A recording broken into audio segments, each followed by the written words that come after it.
think we're live. Yeah, we are. We're live now. What? I don't know what that is. All right. I'm gonna mute myself while I talk. Okay, cool. All right. I think this Zaquan. Put them on real quick. All right. Okay, I'm gonna mute everybody really quickly. Oh, they got a picture of them. That's so funny. Yeah, that's dope too. Like That's real dope. Looking like the black, right? Barbie and Ken, the Hebrew Barbie and Ken. Hey. Oh, that's right. Hey, I heard everything you said. It was so cute. We heard it Oh, all. y'all are cute. Cause y'all a cute couple. Yeah, y'all a cute couple. Okay, so just want to say, I just want to say real quick that you on Facebook and I be seeing that that Hebraic manhood. I'm like, yeah. Then I see you with your wife. I'm like, oh, he's a softie. I am for real. I really Nah, was y'all talking. no. I just want to say y'all are real dope. Every time y'all come on the show, man, I be like y'all real dope. I like the aura that y'all have, man. Y'all are official. I'm humbled. I appreciate Hebrew that. gold. Hebrew gold. I'm storing that riches in heaven right there. They say a good name better than silver and gold. I strive. yeah. That's right. And I heard Tamar said, if we want to talk crazy, we can come early. So I'm gonna take note of that. Yeah, those be some off the chain conversations. Before she, then she can edit it out later. Nah. Anywho, Shabbat Shalom. Yeah. Shalom. Okay, so we'll get ready. Oh, Shabbat Shalom. All right, we'll get ready to get started. Mute everybody in the interim. So here we go. Excuse me, I'm sorry. Okay, here we go. Welcome everybody to another episode of Love Language the Roundtable. Today's topic is brought to you by Adam and Eve, Genesis chapter 1. No, that's not right. 2? No, 3. It's 3. Chapter 3.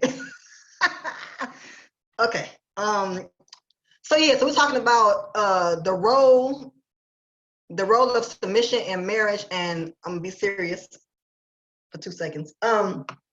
This topic is and can be controversial. I will say one thing. I know that there was, if you subscribe to a faith-based or spiritual or religious community, this conversation is not new. I'm sure you've heard it at some point. What I find interesting is I think the past maybe 2-3 months, was it been 3 months, 2 or 3 months ago, Fantasia was on the Breakfast Club and she talked about submitting to her husband, and that is what was caused a lot of uproar on what she said. And if you don't know what she said, I encourage you to go back and listen to the whole interview. It's a good interview, but go back and listen to the whole interview again on the Breakfast Club and check out what she said, because the context is everything. But then later on, after that, she got a lot of backlash about what she said, which was essentially the woman should submit. Now, she said a whole bunch of other stuff too, but that's basically what she said that caused a big uproar. Then after that, what that meant, him providing his perspective as a husband and whatever. So, but it caused a lot of uproar, and so we think it's important to talk about this topic and to really get to the nitty gritty of it, because a lot of times as human beings, we hear things or phrases and they trigger things in us, or they trigger things that we've either identified within ourselves, or we are responding to what somebody else has said. It means either way, whatever the conversation, we encourage you to always, even with the conversations we have on this platform, to take them and to digest them, think on them, meditate on them, look them up, research them. But we're just offering our perspectives on this conversation. And I think that at the end of this conversation, you might be surprised at some of the things that come out from us individually or collectively. So again, the title is The Role of Submission in Marriage. If you're listening online live on Facebook and you want to jump on, there's a link when you go to the details. I think it says details portion of the, yeah, it does, of the event link. And there's a Zoom link if you want to join and have your face or voice on here. You want to comment live with us, or if you could type your comments in the Facebook live stream. We'll try to monitor that as well. And so that we have a full conversation. So the synopsis says, for many faith-based communities, the conversation around submission in marriage mainly falls to that of the wife. But what does submission actually mean? Is submission solely the responsibility of the woman? Why not? What factors contribute to the resistance against the idea of submission? And how can submission act as a positive force in a marital union? So those are some of the initial questions. Of course, we're gonna do everything in decency and order and have a 7-minute time limit. And we have been doing this, but not really officially. But I'll also add that once we go through the entire panelists, everybody offers their comments. If anybody wanted to comment about what was said, then we have the option of opening up the floor again before the next question with a minute response to whatever somebody said, if that makes sense. Okay, so the order is Zebulon, the house of Zaquan, Shema, and Shamika, and I'll go last. So we're gonna again just open up with some initial thoughts on the topic. The house of Zaquan, Shema, and Shamika? Is that one house or 3 houses? What? Sorry. No. Oh my gosh. No. Okay, so again, the order is Zebulon. The order is Zebulon, the house of Zaquan, Shema, and Shamika. I'm gonna write it down too, so I won't get confused. But that's the order. I'll meet myself.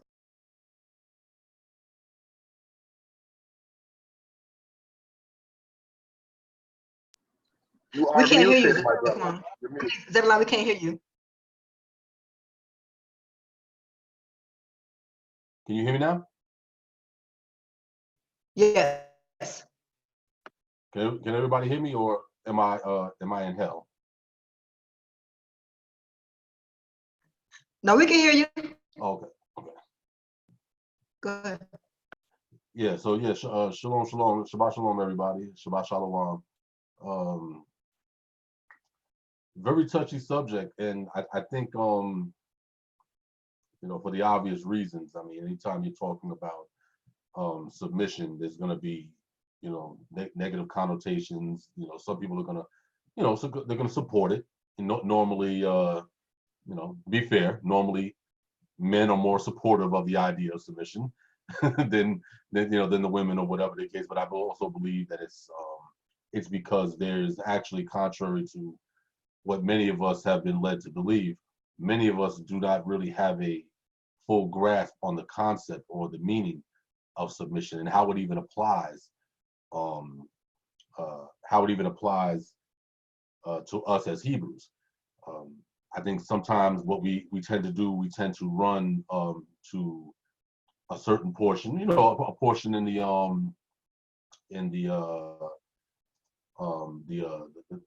Greek scriptures. Some people call it the New Testament, but certain portions where Paul is addressing a certain audience, and he saw it fit to speak on the issue of I believe it's in Ephesians. Anybody out there, if I'm correct me if I'm wrong, but I believe it's I want to say Ephesians 5, but where he speaks on wives submitting to your husbands, and of course there's always been questions of, okay, if that's the case, then well, wait a minute, why isn't the husband supposed to submit to the wife? Why is it not? These are some of the arguments that are brought up. Like, why is it just a lopsided situation or whatever? Why is it women's, wives submit to your husbands, but husbands love your wives? That's kind of, it doesn't, some people have a problem with that. And I think it has a lot to do with misunderstanding on both sides, both from the side of people who subscribe to the New Testament and those who don't subscribe to it. They're reading into it, and they're not even understanding what's happening there. Context.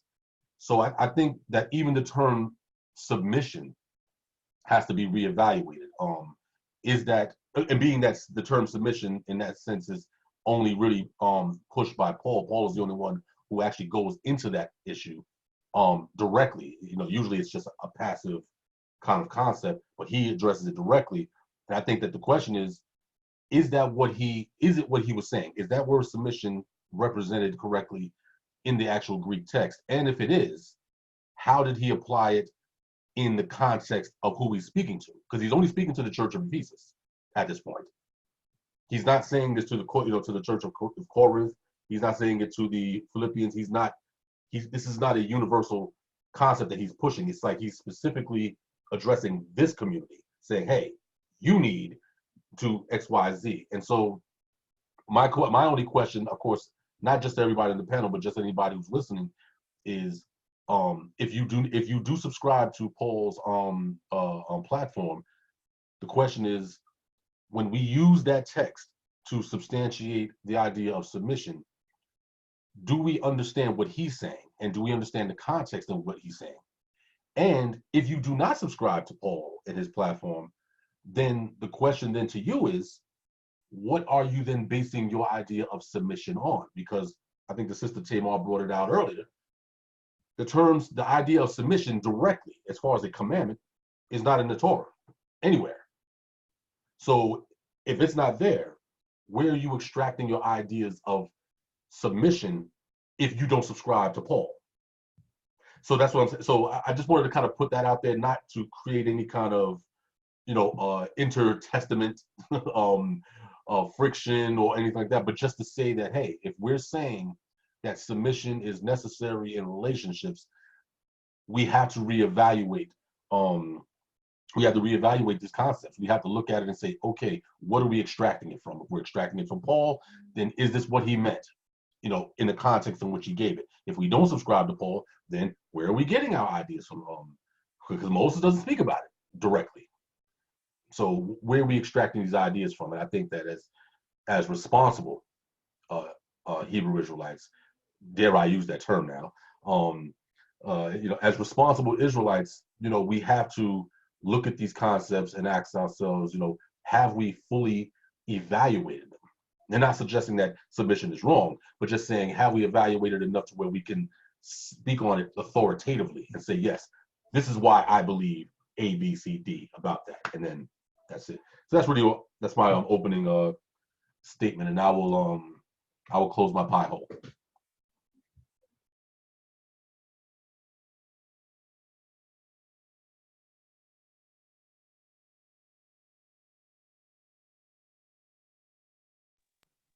What's the order again? Zaquan, yep. Shalom. May you read the question again, sister, please? Thank you. Oh, this is the opening thoughts on the topic, which is the role of submission. So just any opening thoughts before we get into the questions. Thank you. That's why I didn't see a question in the Q&A. Appreciate it.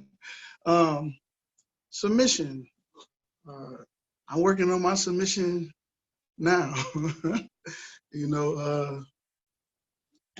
It's I'm just gonna look at myself as submitting to the Most High in that sense. That's I think once the man realized how he had to submit to his Creator.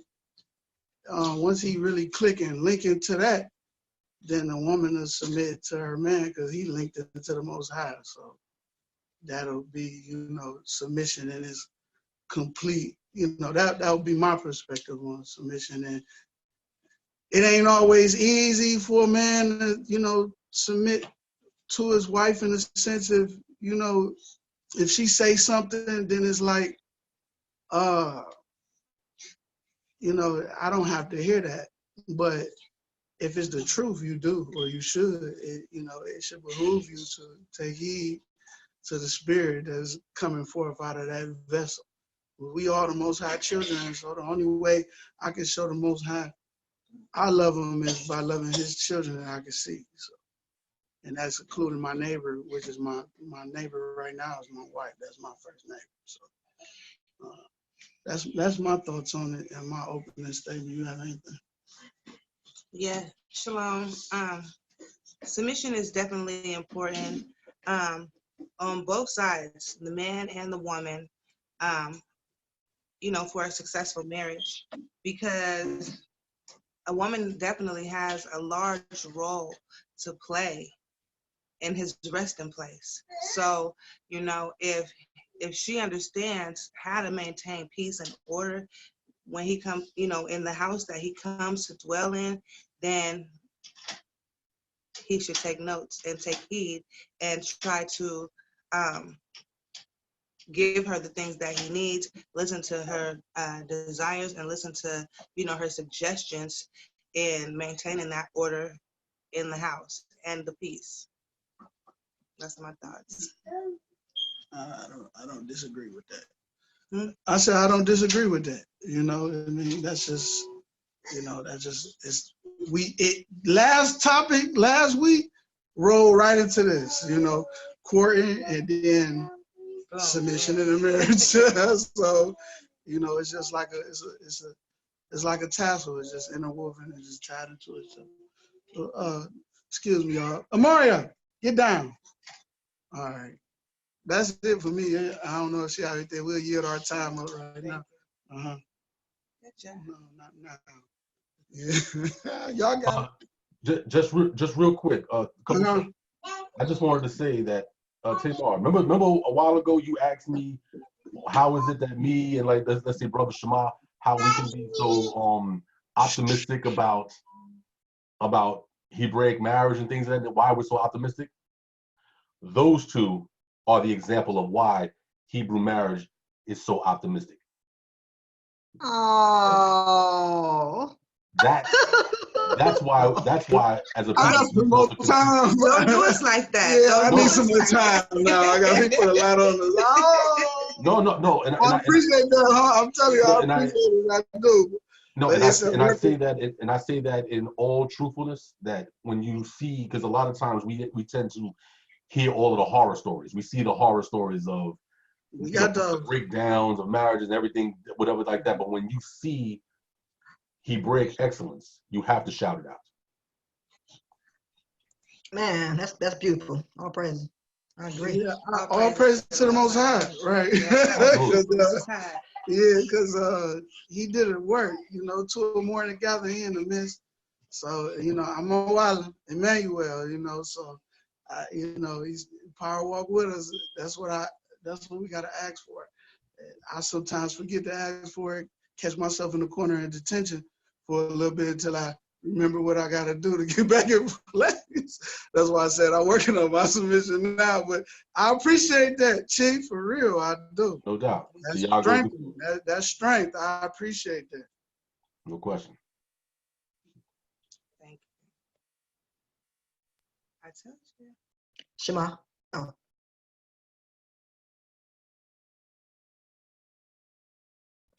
Shema. Oh, I thought it was Shamika's turn. I'm Tell sitting me, up here trying to put myself on.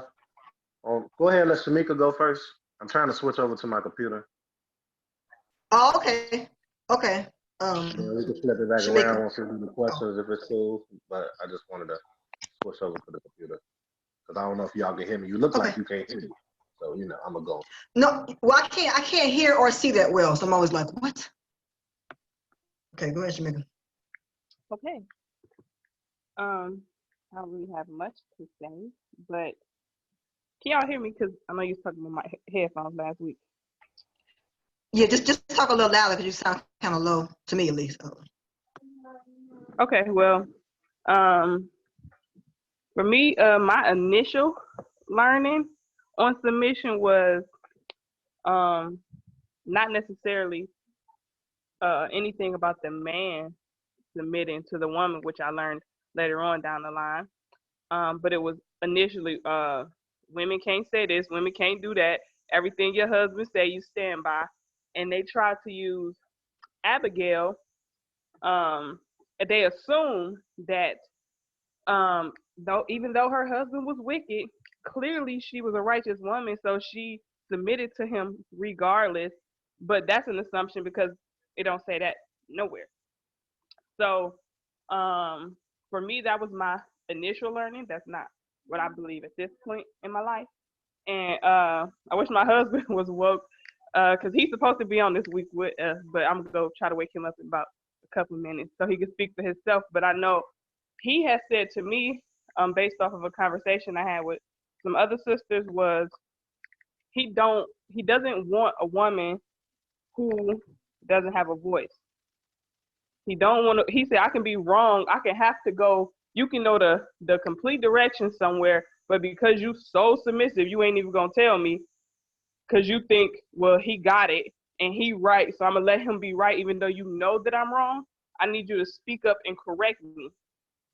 So that is what he wanted from me because he was like, he didn't view submission that way, and he don't view submission that way.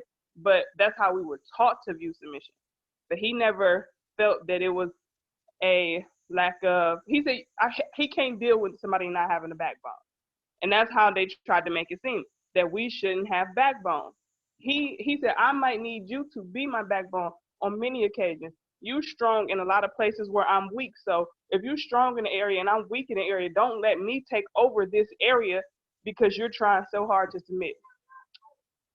So I'm gonna yield there, but I'm gonna just say that was our initial beliefs in submission. That is not where I stand at this point, but you know, I'm gonna leave it there. Boy, there is a lot to unpack with that one. That's a lot there. Y'all hear me? Hello. Keep talking. Keep talking. All right, I probably got to come back on my phone, y'all. No, that's good. We can hear you. No, you good. We can hear. All right, well, I was using my little hotspot and told me I'm out of hotspotness. So I'm going to talk, but if I cut off, then just proceed without me while I get started with the phone. Y'all still hear me? Hello? Man, this is crazy. Yeah, we can hear you. We nodding. Can you hear us nodding? Can you see us you, nodding? Rocky. Con.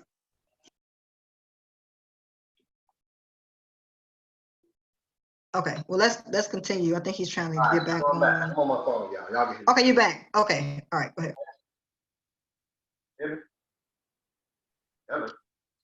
Yeah, just keep talking. And if we can't hear you, we'll stop you. Just go ahead.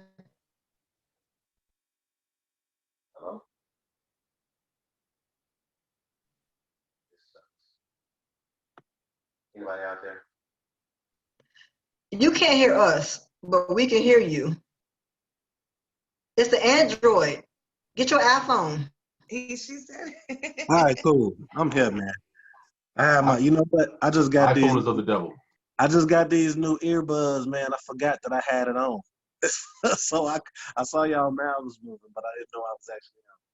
Anyway, let's proceed. So, what's the topic again? Oh, okay. So submission. That is a huge topic, especially in I want to say religious formats, spiritual formats. I think that submission is something that should not be practiced with immature people. When you think of, and I said this, I brought this out. I don't know if you all that follow me on Facebook or friends with me on Facebook, I'm sorry, saw me put something out with the word tamim. And tamim is the word for perfect in, the KJV.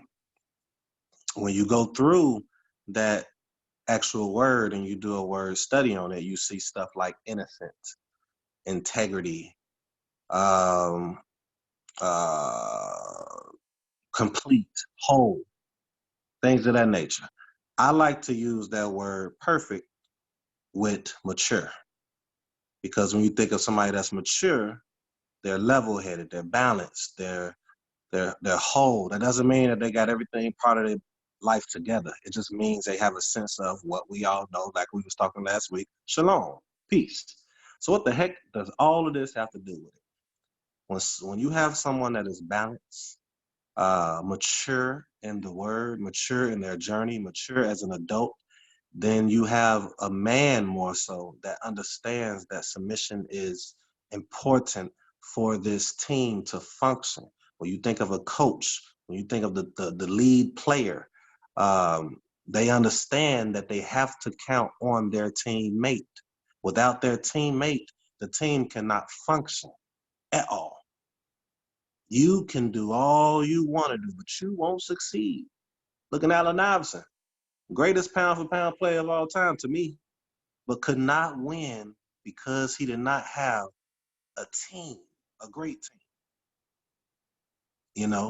So I wanted to tie that into the submission because someone that will truly submit to you will submit to you if you are balanced and you submit to them as well, meaning valuing their words. I put a post up yesterday about don't be with somebody or be around people that don't value your words.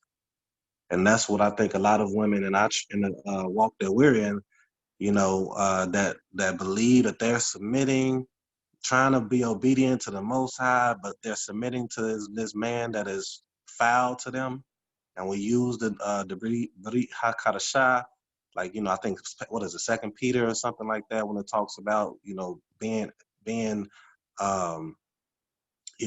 submissive to kind of win over the man. That's used too. And is used, I think, crutching or crippling the woman. So we need to really, I'm glad we're having this conversation. I'm gonna close out by saying that on my opening, because I think hopefully if people view this from so many great minds on this show and humbling minds on this segment, maybe we all can bring something out for the listeners, or they could get something from us, And that's all I got. Yep, good words. And what was I gonna say? Oh yeah. So my quick words, and I'm gonna do a condensed.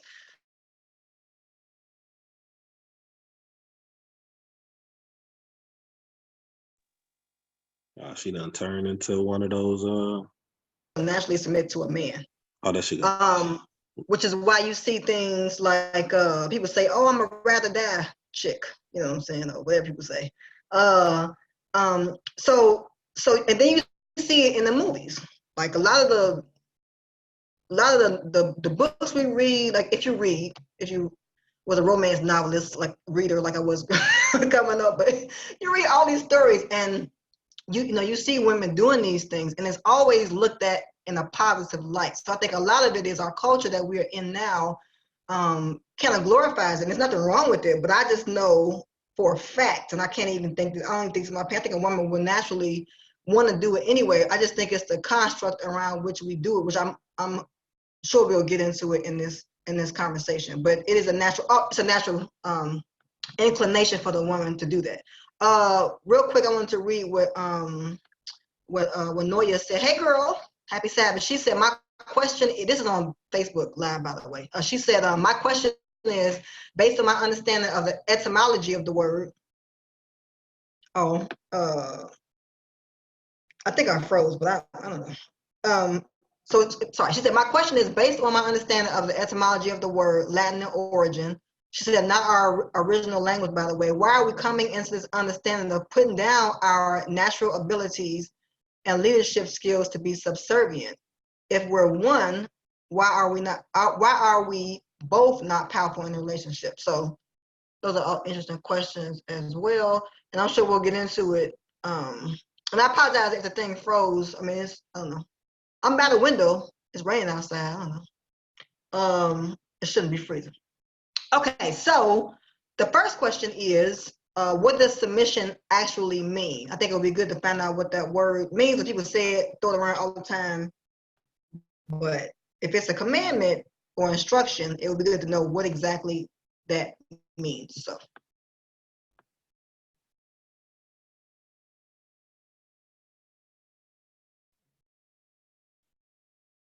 And sorry about that. I was having a little problem with the microphone there. So yeah, as far and it's good that the sister Noya had brought that out, because that was my position as well. That we're dealing with archaic terms, and anytime you deal with archaic terms, you have to kind of do a fact check on it every once in a while to make sure that, okay, does the meaning of it, does the original meaning of this term, does it still apply in this day and time? So for instance, just to give a quick example, if I say to, if in the 1600s, if you said to a woman, do you have flowers, it meant, are you menstruating? Clearly now, if I ask a woman, hey, do you have flowers, she's going to assume that you're talking about a bouquet. She'll never think that you're, and so we have to look at these things and say, well, okay, these are archaic terms, and we know, I like the KJV just like the next man does or the next woman does, but we do understand that it's been 400 years, that the translation is just as old as our captivity in this land. So we have to do periodic fact check and say, okay, does this word still represent the truth of the original meaning? And in this case, with the even with the Greek word, because again, the text that we tend to use, what is it? I believe the Greek word for it is hupateso, and it literally, no dancing around it. It literally means to be a subordinate, to put in subjection, or to be, to like obey or just be subject to something. And so, of course, the question then becomes is, if we're saying that this person is going to be in subjection, anytime you use the term sub, you're already speaking about something that is under immediately. Now, that's not necessarily a bad thing. It really depends on how under that person is. So, and I'll give a quick example. I was gonna use it later on in the show, but it's just like and I use this example a lot on Facebook. It's like having a record label. The man is the CEO of the label. He's the chief executive officer, and his wife is the COO. She's the chief operating officer. The CEO, he's the head of the company, but he cannot operate. He's not able to oversee every aspect of the business. He can't. It's not possible. So what does he do?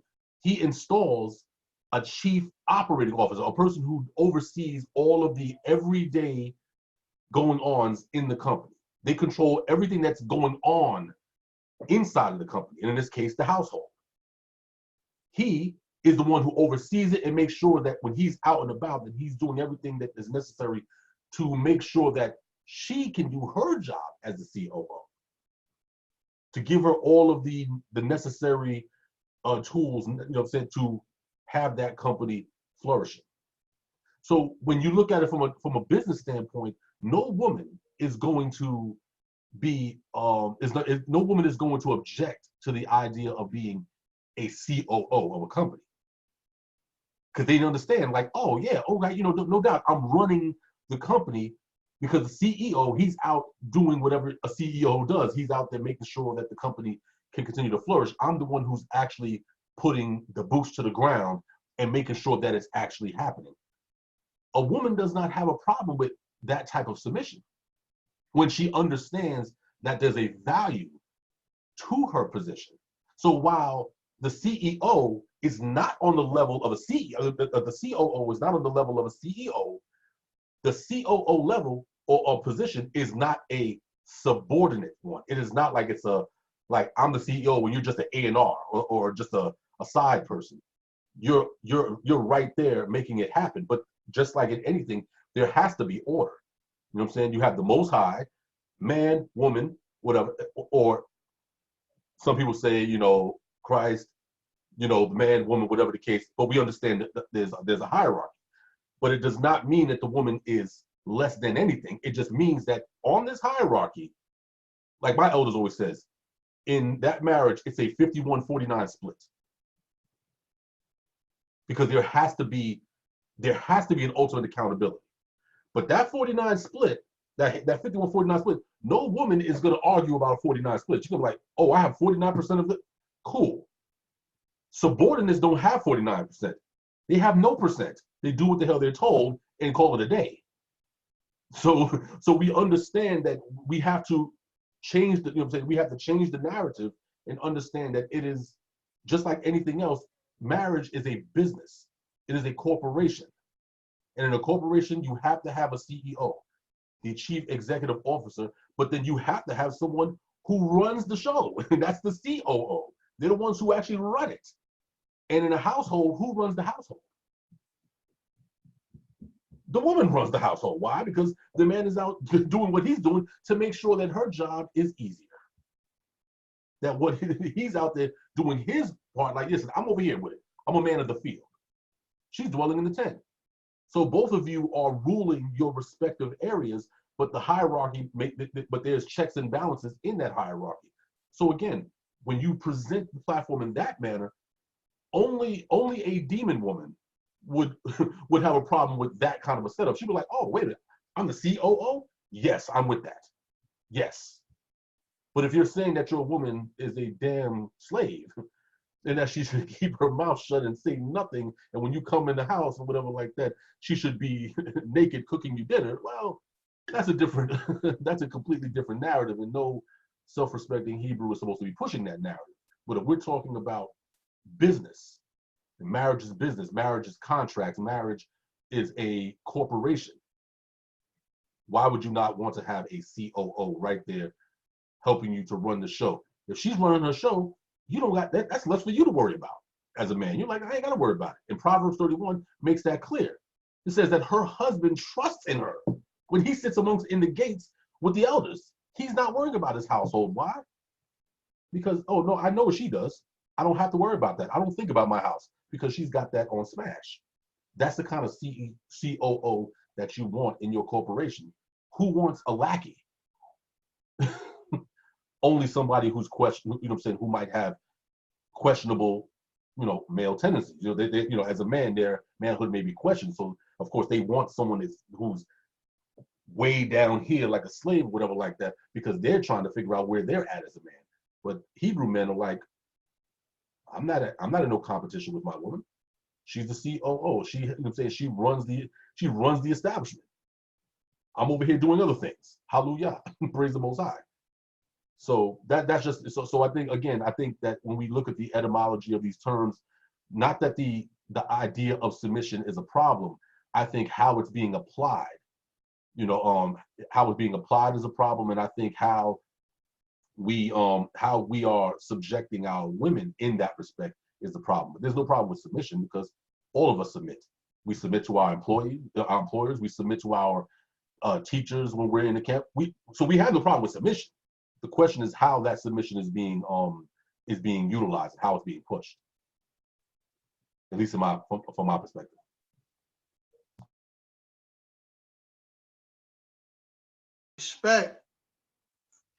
Respect. Very well put, very well said.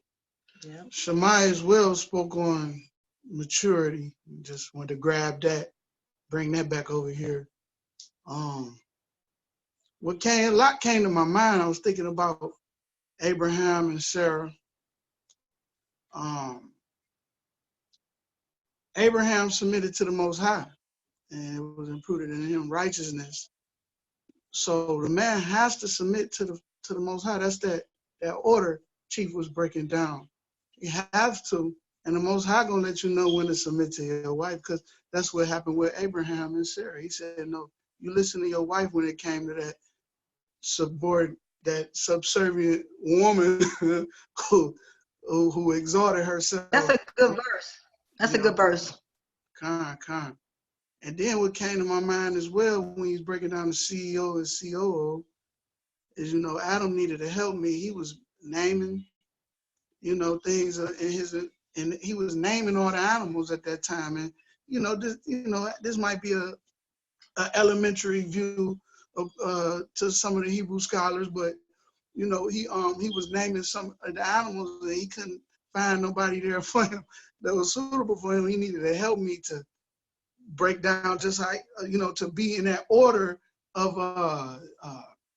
Melachim or Melachai, if I'm saying it right there, doing the business of the Most High, about the Father's business. So now you got the order of CEO, COO, or man and woman, and again, when he made man, you got what is that, Genesis 5:2, he made man and female in his image and named them Adam.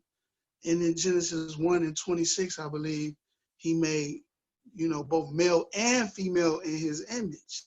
So, that's something to consider. That's another topic, but, that means that the woman and the man together. That's why I stress when a man go to his woman, they become one flesh. They are now in the complete image of the Most High because he made it like that. Now, spiritually, the Most High is a spirit. We only take concepts and try to relate it to physical things that we see.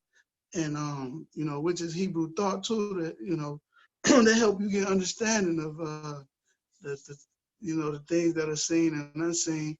And even, you know, the Messiah himself said, how could I explain to you spiritual things if you don't understand these earthly things? So, again, you know, with all that being said, back to submission,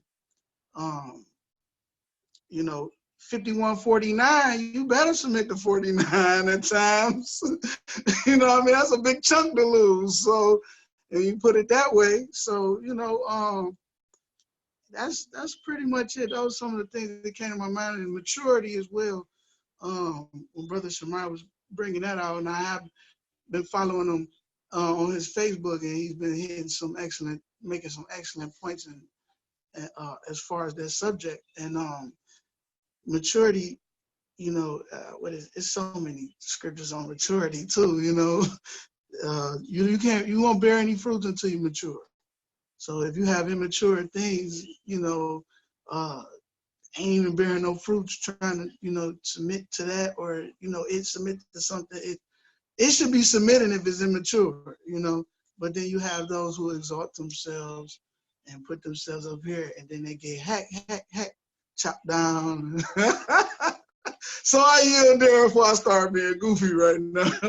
Go ahead. The question? Oh, it was a question? My bad. I just was going in and you know what they was talking about. I'm sorry. I hope I get the answer somewhere. Go ahead. Yeah, the question was just what does submission actually mean? You did it. Oh, okay. Let me look it up. I'm like, no, that's cool. Let's go real quick. Let me read it. It's all good. Let me, hold on. No, seriously. It says, maybe somebody can help me pronounce Tav, Ayin. isn't it just only for Hebrews? No, I'm looking up in Hebrew right now. Just hold on. Tav, Ayin, Nun, and Wa, or Va. What's that word? Can anybody help me with that word? We can't hear you, Devin, like you're talking to us. Y'all can't hear me? Okay. Well, it could be Dainu, but it depends on the placing of the Nikodot or the vowel points. But yeah. Okay, well, I'm gonna choose this one and highlight this one. It says submission, burdering, reasoning, and reasoning. I'm gonna highlight that word reasoning. So submission, if in this, I will have to look further and study more to see in what context this is placed. I like that reasoning though. I like that reasoning for real. That reasoning though stood out to me, so I wanted to highlight that. And again, when it comes to submission and reasoning, but there's other words, obedience, and so on and so forth, you know. So yeah, you go ahead. I don't have anything. You don't have anything? Okay. So that's it. Thank y'all. And just real quick, just to your point, well, technically you have a minute left, but I find this interesting that you brought up that text of concerning Adam naming the beast or whatever, and I think that's very important because obviously he couldn't, amongst the beasts, he did not find his woman. His woman had to be built from him. Right. If the woman's nature was supposed to be that of a subservient thing, he could have clearly found her amongst the beasts. Right. The very thing that the Most High says that man will have dominion over. Mm-hmm. Whatever. But that's he did not. Right. It also attests back to what you stated about man being in the field. He had to be in the field to be naming those beasts. It said establish your work in the field, then go build a house. So that's that order again. And and you also broke down how the woman, she had that authority over the house with the children dwelling while the man out there, I picture it like, you draw a square and, just let's say the square is blue But inside that square, you shaded in with red. That's the woman. Like she shades in that particular shape, you know, and give it a whole color. You know, it become one. You know, so yeah. Absolutely. Con. And again, just like to your point to Abraham, with Abraham and Sarah, Abraham is not busting his head over what's going on with Hagar. Like, listen, Right. that's not my business. This is your tent. Right. I'm over here. I'm over here dealing with the three visitors. So you go and do what you Right. do. Right. And so there's a trust. Again, Proverbs 31. We tend to overlook the fact that the whole point of Proverbs 31 is the man saying, "Yo, I trust in her ability to do what she's doing. That's why I don't concern myself with these issues in here. I'm over here outside the gates with the elders. Why? Because I know she's got that. I don't have to bust my head about it." And some situations or some issues or things that need to be addressed in the house don't even reach him because I already know how to handle it, you know, and to make things operate, function, and, you know, function properly. So like a CEO or COO, sometimes the CEO don't even hear things that be going on. Yeah. You don't need to. I need to see all receipts. That's right. That's the CEO need to see all receipts. Man, we're gonna talk about CEO now. But yeah. Nah, you good though. All praises. Yeah, that was good. Appreciate you, Chi. Appreciate you. I know you're gonna pass that minute mark. Salaki. Go ahead, Shamika. We can keep that order. We did first. Okay. Well, Chief just definitely stole my whole situation. Cause come on. I was definitely thou should not steal, sister. That is blasphemy. I was definitely about to bring up. I apologize for that. No, you're fine. I was definitely gonna. Everything both of them said was excellent, and I was gonna round it out with, to me, submission means trust. You trust in my word, I can trust in yours, but I know I can trust in the things that you say as the head, as well as you can trust in the things that I say and do in my position because of our courtship and the things that we established during that. So I know who I married and you know who you married. So when you tell me something, as long as, if I don't really know too much about it, you ain't gonna get much pushback from me. The only way I'm gonna say something different is if I know something different. So that was that. But what actually gave me that mindset was, I know the Bible shouldn't contradict itself. And when I read Proverbs 31, the way that people were teaching Proverbs 31 is totally different from what it actually stands for and means. Proverbs, she was so strong and he trusts her so much that what man gonna let you go out and buy a land if he ain't know what type of woman you was? You know what I'm saying? And not say nothing about it. You ain't even got to call him like, hey, babe, I seen this house. You know what I'm saying? So he put so much trust in her because he knew who he married. And that was his way of submitting to her. I know what you can handle. I know what you can take care of the household. That ain't got nothing. I ain't really got to touch that. I ain't got nothing to do with that. Like my sister said, I ain't got to touch that. He ain't got to see this. He ain't got to worry about this. He just know it's done. And vice versa. I don't got to worry about certain things because I know he got it. I ain't got to question you on it either because I know that you got it. So that's just my stance on it. For me, courting brought it all together and trust. And I'm just going to yield there. And that deserves a ISUPK Excellent. General Yohana. That's right. That's right. That's right. You right. You right, sis. All praises. Thank you. Well, I guess it's my turn. What is submission? Submission is only present if it's by two parties. Let me say that again. Submission is only present if it's by both parties. It cannot be present if it's that servitude way of looking at it, the way that y'all brought out. Subordinate, I think one of y'all said, I think that's a word, I don't know what word y'all use. Something along those lines.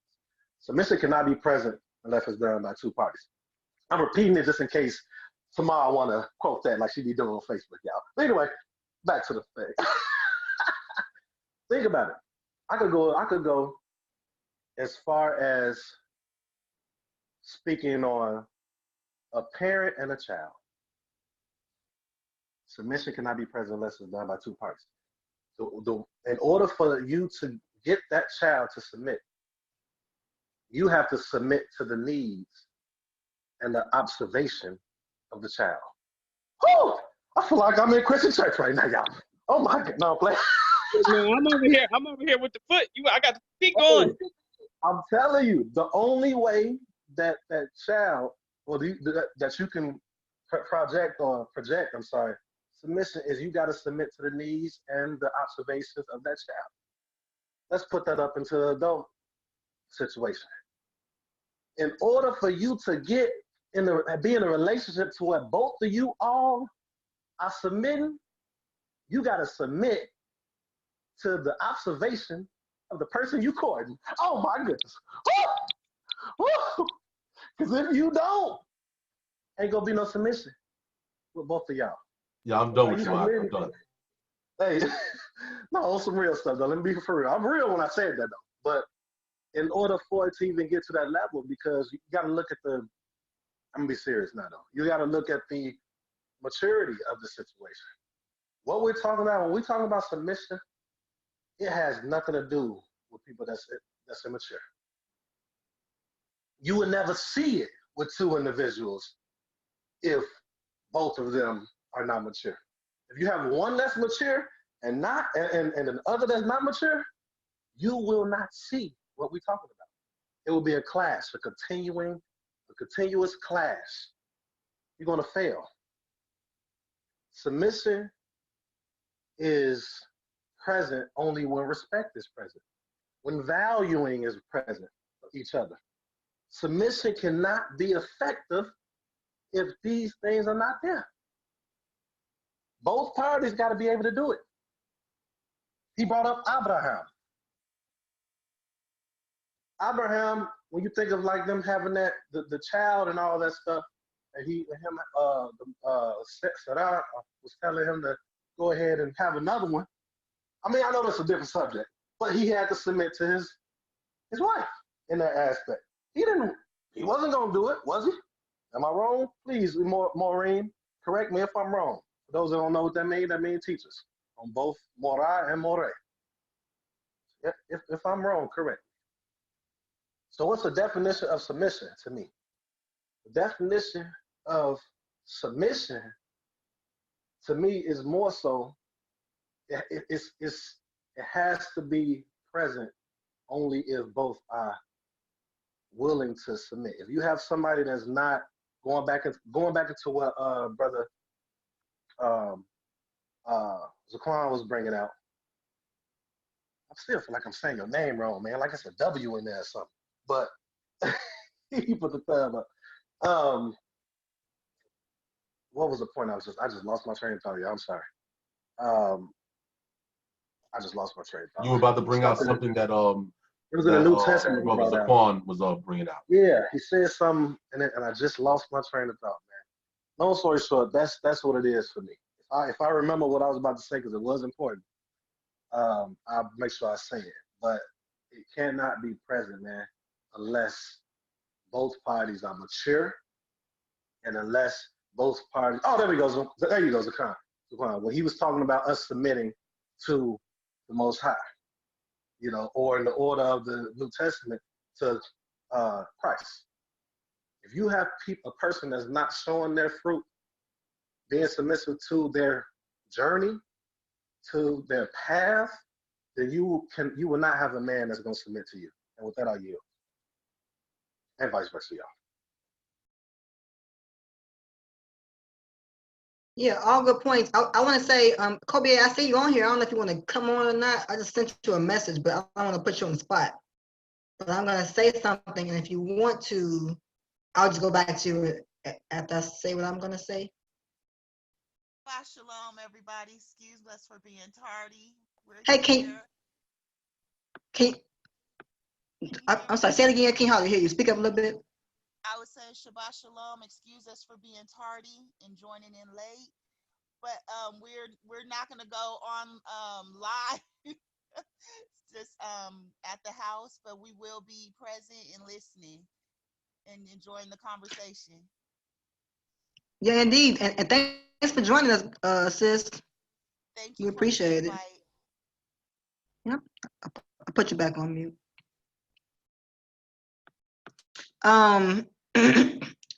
This is not important at all, but Kobe A from the West Coast. Anyway, Oh, the other coast. Okay. right. What was I gonna say? Oh, okay. Back to the topic. Again, it's what does submission actually mean? I won't talk about that necessarily, but I will just say, just thinking about what everybody has been saying. Again, I'm going to go to the kernel.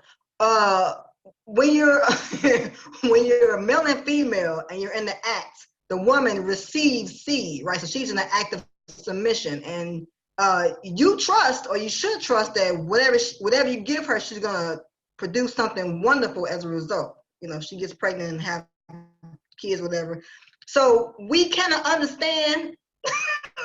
We understand these things in a carnal way, the same way if you like we was discussing this earlier, me and the kids, the concept of reaping, right? So if you're a farmer and you put some seed into the ground, you expect it's going to produce whatever you put in the ground. So that's something else to consider, not really on the topic, but kind of on the topic, and sort of in alignment with what Shema was saying. Whatever you, male or female, put forth is going to manifest itself. So in the construct of a household or a marriage, if there's not mutual respect, if there's not, I love how Shema talked about being mindful of the needs, like as a parent to our children, we're mindful of their needs. So they can submit to us because they trust that we have their best interest at heart. It's the same thing with male and female. The woman is going to naturally submit if she trusts that her well-being and her thoughts and her views are at least listened to.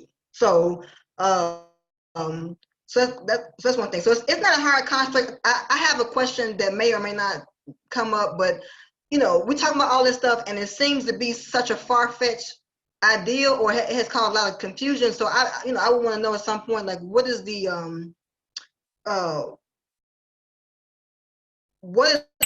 ultimate goal of this understanding that the woman should be subservient? I mean, we can talk about that later, but like, who would that be serving, right? That would be my question. Not right now, but maybe we'll get into it.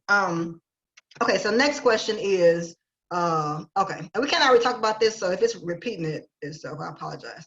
The next question is submission solely the responsibility of the woman? While right now, actually, I'm gonna scratch that out because we already kind of talked about that. Okay. So let's just go to the next question. Next question is, what factors contribute to the resistance against the idea of submission? So what are some of the things that make a woman be like, I ain't submitting to you, you can kick rocks?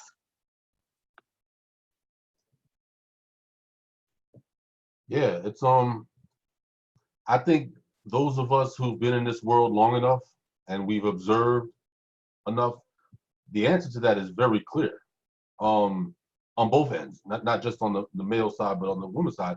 There's two, for me at least, there's two, as you say, contributing factors to this resistance of the idea of submission.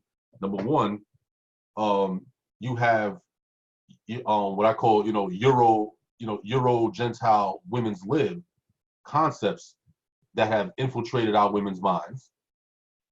That's causing them to say, listen, I'm not submitting to nothing.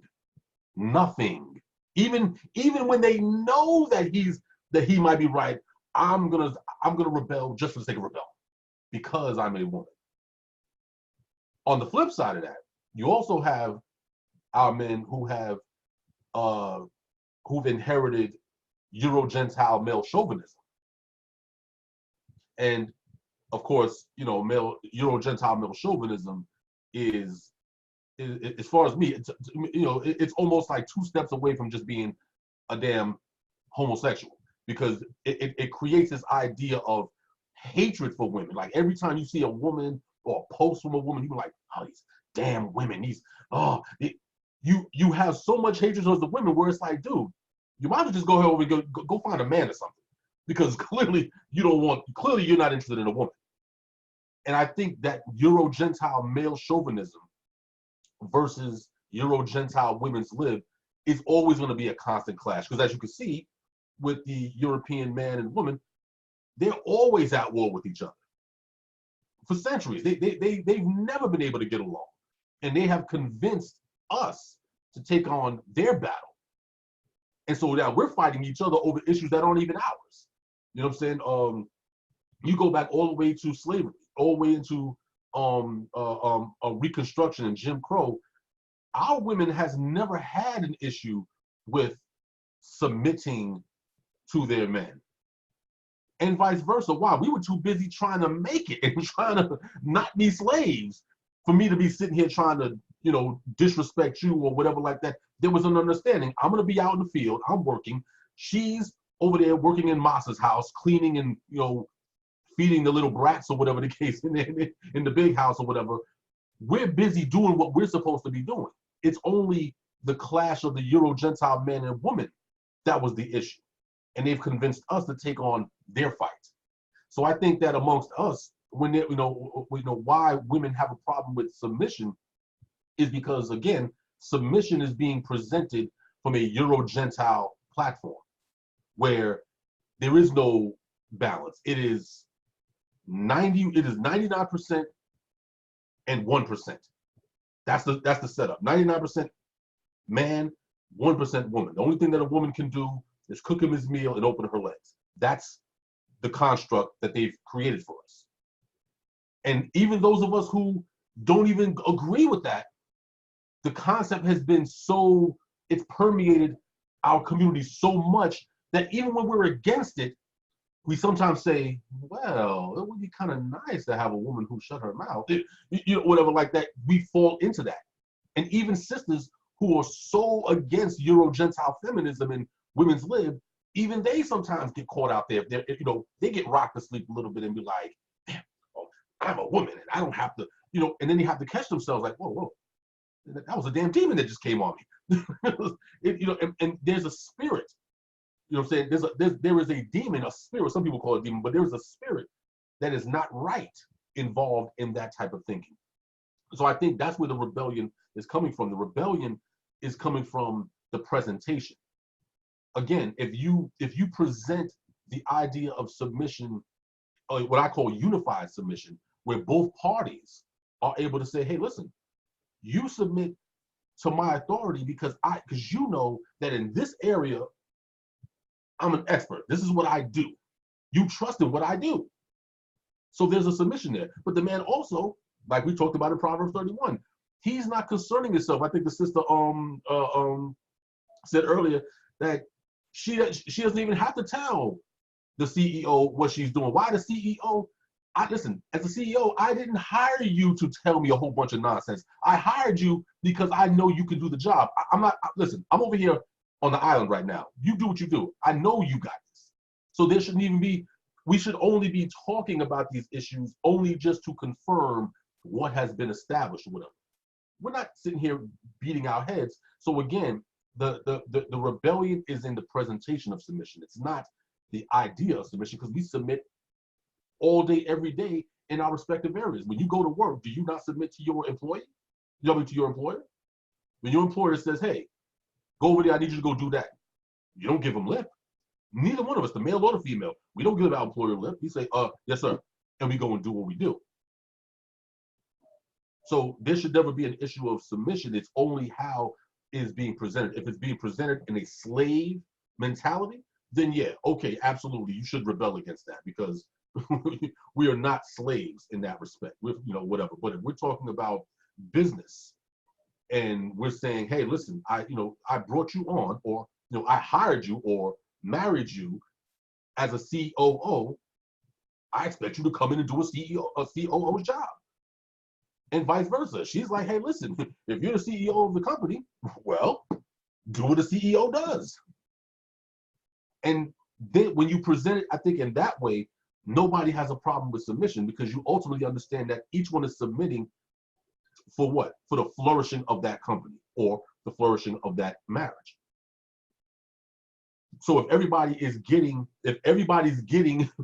what they're supposed to be getting out of that union, nobody sees a problem with submission from that aspect.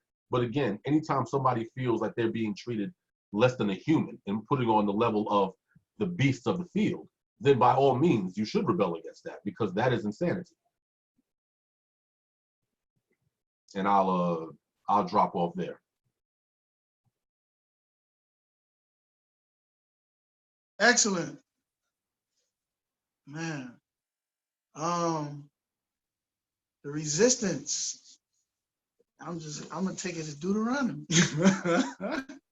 Our lack of submission as a nation is why we don't submit to each other. Now it says that if we don't keep his commandments and his ways, that the women gonna hate their husband, and the tender man gonna hate their brother, and they gonna hate their wives or their youth, and all that.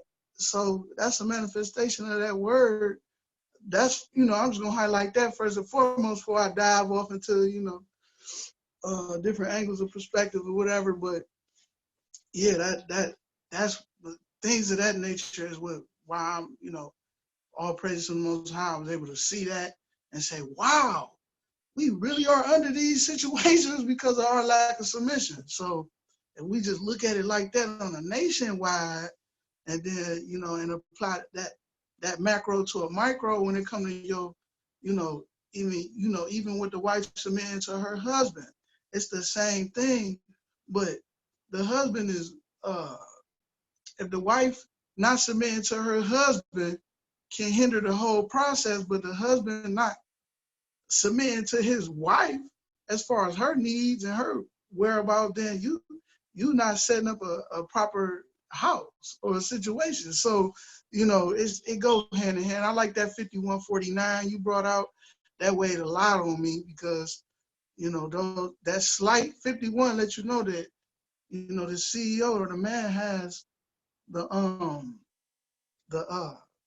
final say, but that 49% is a big chunk. So again, our conditioning and everything that been stripped away from us, like Chief was bringing out, and now we trying to rebuild and repair a wall, because it's been a hole knocked in our nation, and we just, this is why these conversations we're having now, because it is a rebellion against submission because of lack of understanding of what it is. So, I had to bring myself back to the topic, because sometimes I drift off. But it all fit, So it's all good. I bring it out. Bring it out as it comes. Appreciate that. I'm a yield there, though.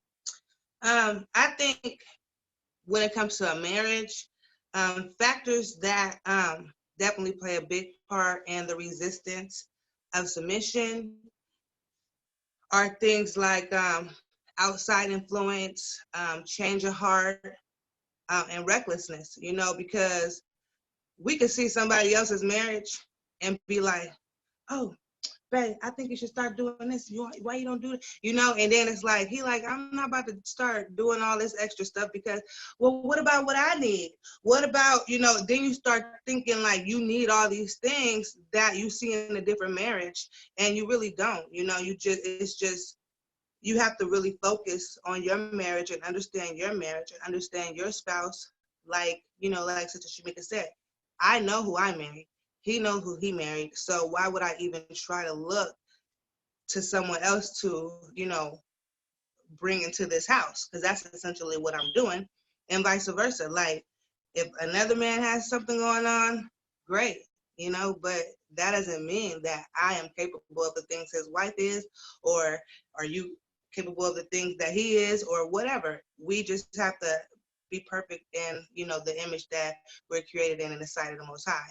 So, with that, I think understanding your spouse is a very, very, very important thing for you to learn. If you don't understand it yet, learn it. If you don't like it, pray about it. If if you feel like um, things could be better, submit to the Most High. You know what I'm saying? Especially when things seem to be rocky with your spouse. A sister told me one time, and it stuck with me for a long time, that when things start to get shaky in your marriage, or you might feel like your spouse is changing or something, you have to either, one, know that the Most High is dealing with them and maybe changing them for the better, but you still got to go to the Most High for that understanding. Or two, the enemy is attacking your marriage, and you can't let the enemy get over and destroy your marriage. You got to fast on it. You got to pray on it. You got to, you got to fight for your marriage, because it's something that is honored, and you got to honor it too. So getting over those things that may have you wanting to like not submit, you got to know that that's not conducive to a successful marriage. You got to know that.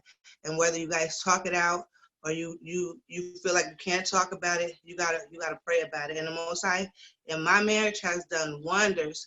In my silence, He has done wonders in my prayer and my obedience. So I think that you just got to really know what you signed up for, like we talked about in the courting episode. So I yield with that. And to jump off what she said, that again, going back to the disobedience or the not submit to the Most High, He told us don't covet our neighbors. Mm-hmm. So now that could be now that I meditate on it, that could be a very big factor of why it's so, much rebellious against submission, because you looking and you like, oh, look at his ox, look at his ass. I want an ass like that. His ass. Right. And then now, and then you create this whole scenario around what you coveting outside of your home instead of dealing with what the Most High gave you. Right. Don't give me riches nor poverty, but give me that which is convenient unto me. Mm-hmm. So yeah, that was, I just wanted to, highlight that when she brought that out. So yeah, I yield there. Or we yield. Yeah, that was excellent. That was dope. All praise to the Most High. Hallelujah. Okay. So, why shouldn't you submit? Well, I'm going to go off of what Chief said. First of all, everything both of them said was just excellent. So I'm going to just add to. But what Chief was saying about, the worldly aspect of it, or how people view submission now, unlearned submission, is, the woman is the only person that's supposed to submit. And I know we say this all the time, that every show, run into each other and we always go back to the next show, but I'm gonna go back to courting again. And for me, what will stop me from submitting, or will like hinder my submission, is if you in a breach of contract. If you first of all, we coming into this understanding both believing and trusting and knowing in the Most High. So if your submission for the Most High stop, or if mine, then I'm gonna have to pause and see where, you know what I'm saying, what's the problem, where did this go, where your mindset at, and why is this thing happening? What made you lose your trust in the Most High? Because you supposed to love Him above all things. So then that'll have me second guessing your love for me, because I'm like, wait a minute, if you can do this to the Most High, you know what I'm saying, where I stand. That's an excellent point. That's an excellent point. So, thanks, sis. But then the next thing is, if you hinder me and you feel like you can no longer submit to me, because another thing that we all mentioned in courting was the elevation. If you stop my elevation, if you stop me from growing in this house and growing this house, and the things that I know that that I'm strong in, and you stop me from helping you elevate, and strengthen you in the things that I know you weak in, even the things that you strong in. If I can help you build it and make it even stronger, if you stop me from being able to do that, then for me, I look at it as you don't trust me no more. I'm gonna fall back because I no longer know where we stand, because this is the thing that we established from the beginning. So if something from the beginning changed, you have now breached that contract we had with one another, that covenant we had with one another, that thing that made us trust in one another from the beginning, that thing that made us feel comfortable with submitting to one another from the beginning. So now I don't see a point of moving forward, and I don't see a point of submitting anymore. But that was just my perspective on it, and I yield there. That was heavy. That was that's some real unpacking there as well. That's a God. little bit more sipping here.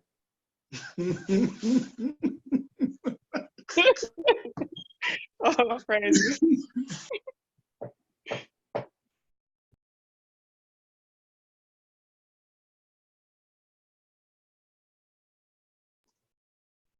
Shama Talmidiyahu. Shema.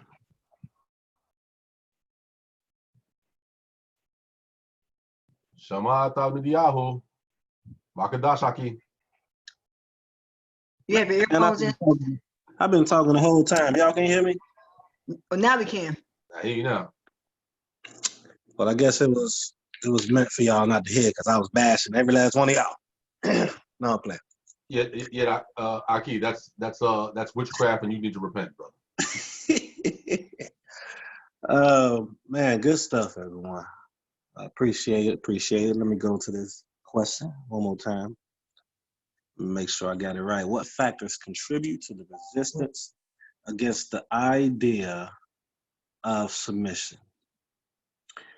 All right, so all y'all said like a whole lot of things that was great. I probably don't have to touch on. So what I actually did is I'm gonna say some things, but then I'm gonna kind of like piggyback off of some things said. Before I get started, I remember what one of the other things I wanted to associate with what Zaquan was saying.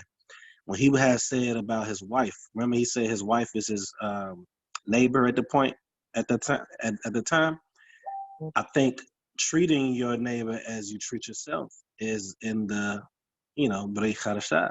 That's what it says, right? And then, of course, it stems from the Tanakh. I could bring out a whole bunch of points, especially with Dawid and Yochanan or Jonathan. But treating your neighbor as yourself, if we did that along with the stuff that everybody's been saying, but if we did that, you're not going to want to talk crazy to yourself. You're going to want to have some type of respect given to you. You're going to not want to, you're going to want your words valued. So maybe I can attach this with the question. Let me see. What factors contribute to the resistance? I can attach this to the question. That treating your neighbors yourself is real big, and I'm talking about it from a wife's standpoint and a husband's standpoint. The lack of that is what contributes to it, I should say. Now, another one is going into what Chief Zeb was speaking on. He brought out the work, right? I want to add to that. I think that, and this shouldn't be the case, but this is where the maturity comes in at. And I think that we all have a sense of immaturity sometimes, even if it's very, very small amount. It could be like, a minute out the whole day, but you still have it at some point, maybe not daily, maybe a couple times out the month. You know what I'm saying? So I figure we have that. And here's the reason why. I think you can be tired of submitting. Depending on your type of job that you have, if you work a 9 to 5, really not a 9 to 5, but like, think about it. We're with our work more than we are with our family. I want to say maybe 75% of people I know, maybe actually 100% of people I know, but I think like 75% probably, I think it's safe to say, unless you're a business owner, unless you work from home, but you're still working. Unless you are, you are away from your family more than you are with them. So if you are submitting to those that are not your family, it's kind of like you can get tired of it. Not saying that's the case or should be the case, but I'm trying to be objective and look at that what he had brought out. I'm like, okay, maybe sometimes you're tired and you might react a certain way to your spouse that you shouldn't have. I think a solution to that could be is if you always look at your spouse as greater than the jobs that you're working. I know that it produces and it helps your brings the needs that you need to the family. So it is prevalent in that case. But I think that a solution of not being tired of submitting is if you always look at that. I think one of y'all said this in a previous show, and I might be saying that wrong, but your spouse as that is divine. What I mean by that is Most High says to be perfect as he is perfect, or it is perfect, whichever one you subscribe to. I'm saying that for those that's watching, because some people are very grammatical and they know what the yod presents in the yod hey why, and I know Zab knows too. Some people all might too. So that's why I say he and it, just in case anybody was ever wondering why the heck he says that. But if that is the case, and the man and the woman is supposed to be the pinnacle of it, then we should look at each other in that same sense. Not equal, but just equal with the Most High, but just in that same respect. So Quan brought out something. How many minutes I got left? Appreciate y'all. Whoo, I got to speed up. All right, so Zaquan brought something out about the nation. I love that he brought that out because y'all always hear me talk going back to the beginning of like how and he brought out scripture. Loved it. The nation is the main representation, right? And when you think about it, when you think of the nation, it's the standard of our home. All the stuff that's going on in our community, this is some stuff I'm trying to add to the question, but the stuff that's going on is because we're looking at the broader picture. The women are looking at what's going on social media, all the other stuff. Men are too, and all that. So they are the nation, or what the wide scale is the representation of the standard. And that's the reason because of this dysfunction of the man and a woman. So if we can focus on these standards that we look at as a Torah, and we have that Devarim talking about what the nation should be, then that can bring us back. I love what Zaquan's wife says, as far as love, how she has said to worry only about us, because we do that a lot. This contributes to it too. We look at somebody outside of us, and we want to like change it because of what we see. I think unless it's real positive and we both agree upon it, I think we should remain, like she said. And the last thing I say, I know I'm just piggybacking off of what they said, the breach of contract that Sister Shamika brought out. I think that was amazing.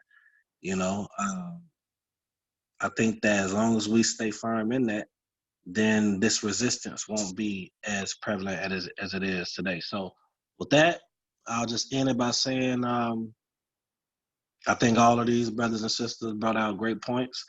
And I just want to encourage, man, take heed to some of the things said. Those is listening, man, and just reevaluate yourself so that the resistance won't be so prevalent in your household. Oh, can I say something real quick? If that's okay. Okay. Okay. I just wanted to touch on what he said about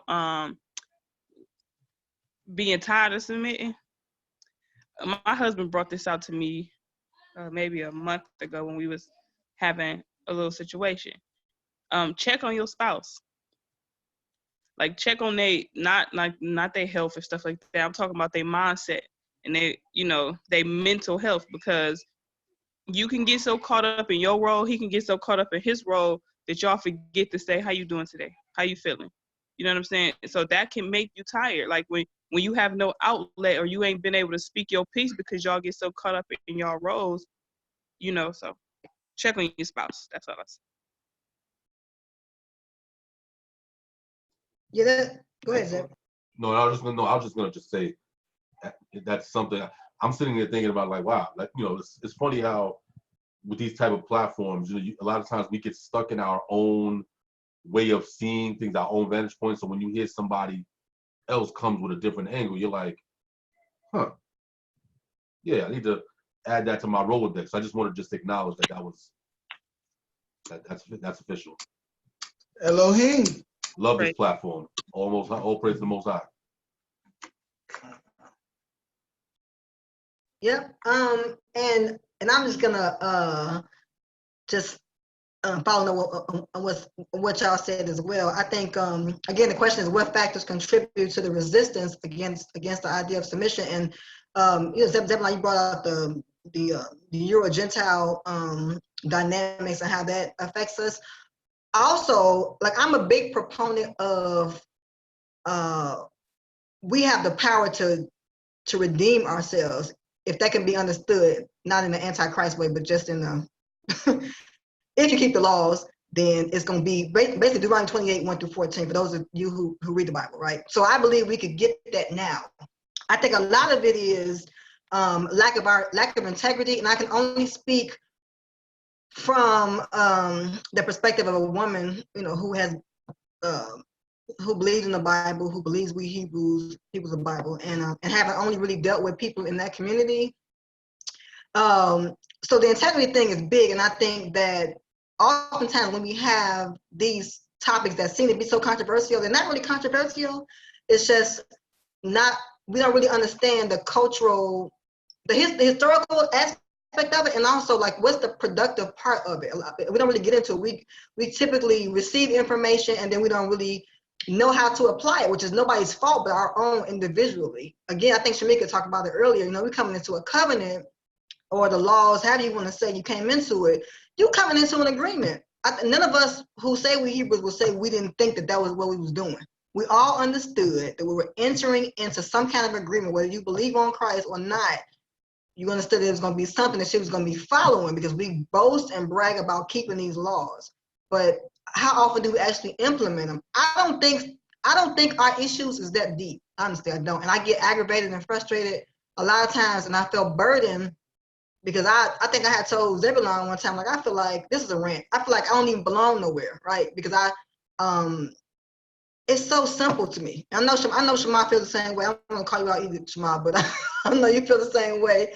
Like the things that we go through is not that difficult, but we take a liberty and point the finger at other people, or we just be like, well, the curses and we can't do, a lot of it is lack of integrity. Our character, a lot of us don't want to be healed. You know what I'm saying? And I think that, back to the topic, I think that is a manner of resistance. You know what I'm saying? We resist the things. Okay, and the other example that's carnal is with diets. Whether you believe in the dietary law or not, forget that. Let's just say you keeping the laws, right? But whenever you eat tomatoes, you start bringing it out in halves, for example, right? Now shouldn't be no tomatoes, you know what I'm saying? But you keep doing it because you don't really want to stop. So a lot of it is our desire to not want to get better. Also, back to the topic about contributing, the factors that contribute against the idea of submission is broken relationships. You know what I'm saying? It's hard to submit to somebody when you don't have bad experiences. I'm saying, in the truth, you don't have bad experiences, right? So a lot of it is that, and just so we understand that as we begin to heal, we have to say something. We have to acknowledge that these are the things that we've gone through and speak the truth. And going back to what I think Shamika said about talking about mental illness or mental, maybe she didn't say illness, mental issues. That probably sounds worse. Telling the truth to yourself first, and then to the people around you, and ideally to your partner if you end up getting married. Tell them the truth. Like, I'm feel this way because of this, and the third, but this whole machismo, or with a woman, this whole I'm a strong black woman, ain't benefiting nobody. Ultimately, it's not benefiting you, because you're not even able to articulate what's wrong with you to even have your mate come and help that or fix it. To the point about the workplace, right? So we do submit, and it's easy to submit with both in the workplace and also in the world. Like, nobody's really running through stop signs unless you live in Cleveland. We don't care about stop signs here. People be, people drive crazy. But the reason why people keep the laws on a worldly platform is because there's an immediate reward or penalty, right? And we don't really see that in our marriage. We don't look at our husbands as being a source of redemption for us. And the husband don't necessarily look at his wife in the same kind of manner. So we don't value each other, which I know that's something we talked about before. But again, we don't like each other. We don't trust each other. And it's not for nothing. It's not like we're doing it for no reason. We don't like and trust each other because there's actually experiences that have taught us to not trust and love each other. So there's responsibility on both sides of the fence. It's not a heal yourself on your own. This is going to have to be a collective effort. And last thing I'm going to say is, I might have already said it, but there's ignorance concerning what submission really means in a marriage. Again, we're taught that it is shut up and sit in the corner and do what I say. But that is not how the scriptures explain it. And it is up to us as individuals to, with everything that we're taught, even us on right now that's talking right now. I could be lying. Zebulon could be lying. Zaquan could be lying. Shamika, Kaya, we could all be lying right now. It's up to us, you individually, to go and research it on your own so that at the end of the day, when you take your last breath, you want to feel like you've done all you could to really understand what's being required of us and that you've done the research and the follow through to vet the information. But we're very lazy, which is a whole nother conversation. And but I think all those factors contribute to that, to resistance. And it's just, the solution is there. We have to be willing to then implement the solution. So that's what I have to say on that. And so I want to say something real quick. I just want to announce that if I'm not mistaken, she didn't mention my name up in there, y'all. Now, I did ask that Shema earlier. Nope, I ain't hit. Nope. I said it. Oh, did you want to? Okay, you want to say that? Okay, so the last question is I don't know what the question is. Hold on. What's the last question? Something about hold on. Whoa, Tamar. Whoa. Something about Yeah, I'm pulling it up right now. It's how can submission act as a positive force in a marital union? Thank you. So how can it? I'll type the question too in the chat, y'all. Sorry. Yeah. And my response to that, my answer is going to be relatively short, whatever that means in the Hebraic sense.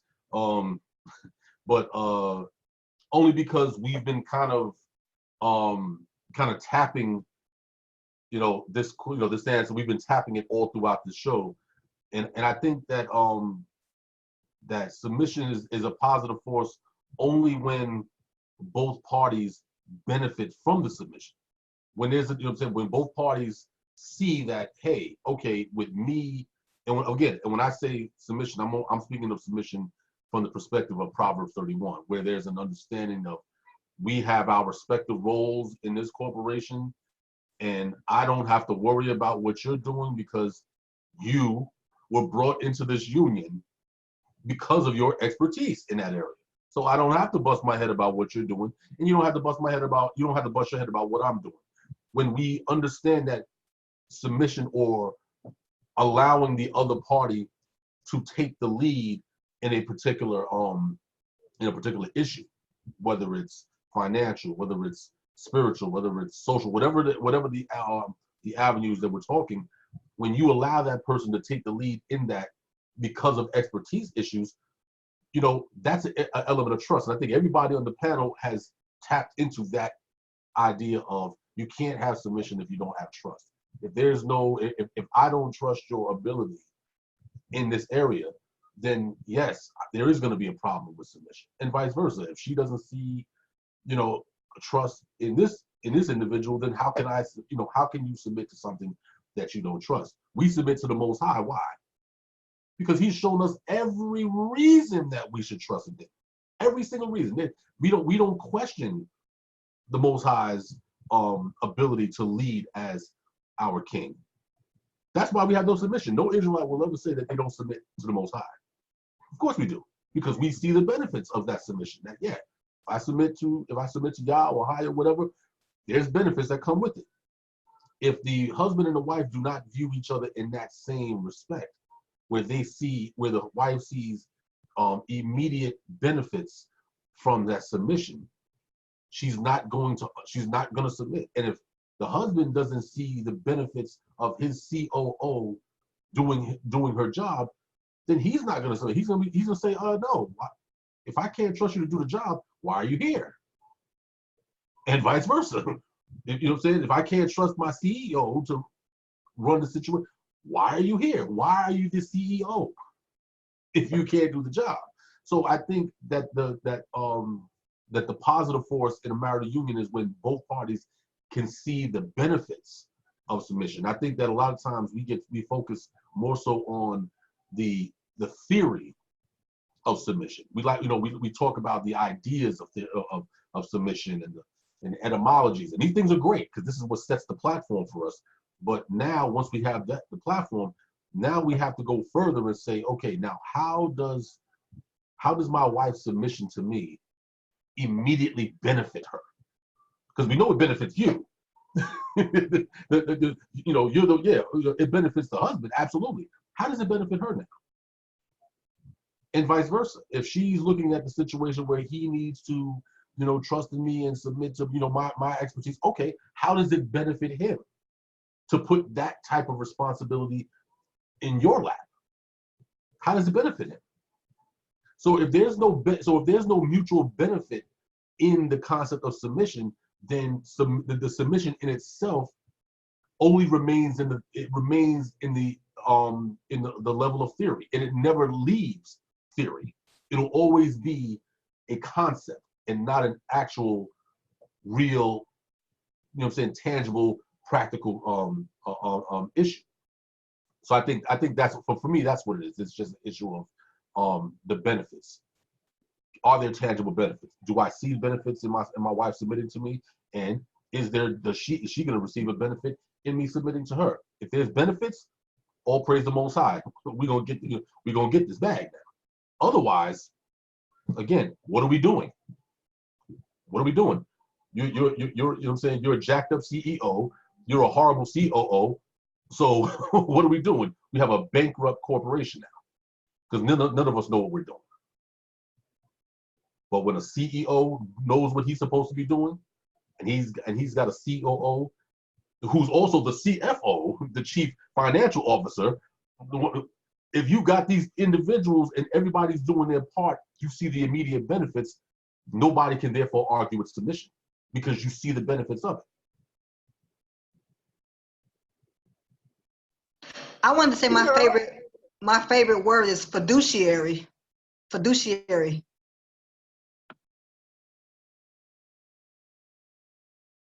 Bring it out, sis. Bring it out. Bring it out.